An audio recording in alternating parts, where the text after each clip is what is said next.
So my name is Randy Malkowski. I'm the project lead at the Journey House programs, and I've had the honor of working with the Inn for almost 5 years now.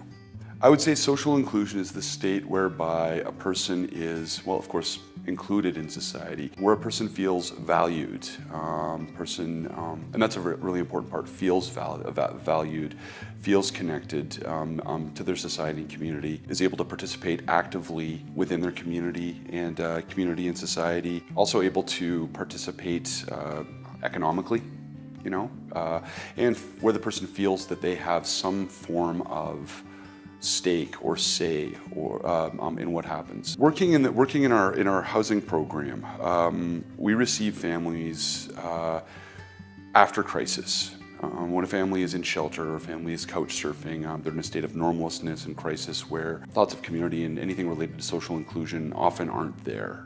It's basic needs, it's each day blends into the next. Here in the housing program, it's the start of when families are starting to rebuild, and that's when social inclusion becomes particularly important. Social inclusion is actually a huge part of supporting people in their healing. We're social creatures, and a lot of our value, regardless of how independent or assured we are, will always be taken by our sense of where we sit with others. You just have to look at what people lose, and every situation is different, but the circumstance of being homelessness, you lose a lot. Likely, you haven't told your neighbors that you're homeless. Likely, likely many of your family members don't know. So a lot of your community connection, a lot of your regular community connections and standing and activities are gone. Homelessness is not the only trauma that many families experience. Most families have experienced multiple traumas leading up to homelessness. Many of those traumas involve lack of social inclusion or loss of social inclusion through different types of marginalization. When families come out of that state of immediate crisis and normalness, to feel well and to feel good, social inclusion is necessary to that. It's definitely necessary to the parents. It's definitely necessary to the children. Social inclusion is very important in for families in making the transition from homelessness to independence, in that it's a foundational element in a family's strength, well-being, and sustainability. When a person does not have social inclusion, so when they're not connected to the community, when they don't feel like they're connected to the community, if you look at a person's mental health, if you look at a person's emotional health, and therefore a person's physical health, that is impacted dramatically by our sense of well-being within our community. And it's really hard to be well if you don't feel well.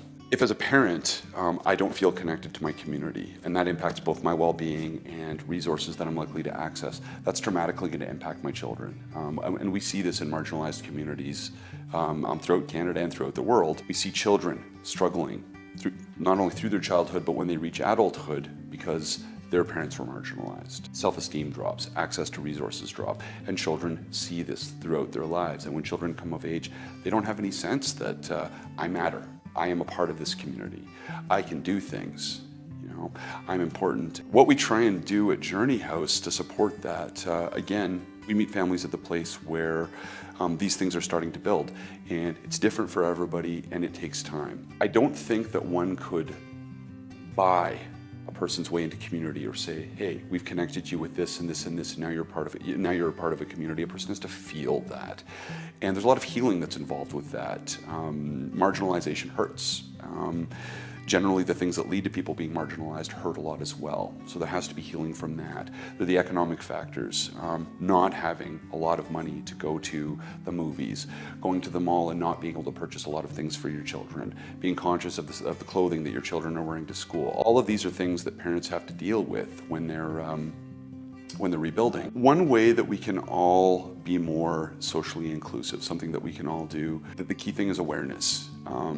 Being aware that maybe we're not socially inclusive. Not necessarily we as individuals, but that our community might not be. If we're aware of that, that can lead to recognizing areas where perhaps it's not, and recognizing people that are being affected by that, which can then lead to opportunities where we might be able to address that a little bit, and be a part of the solution rather than the problem.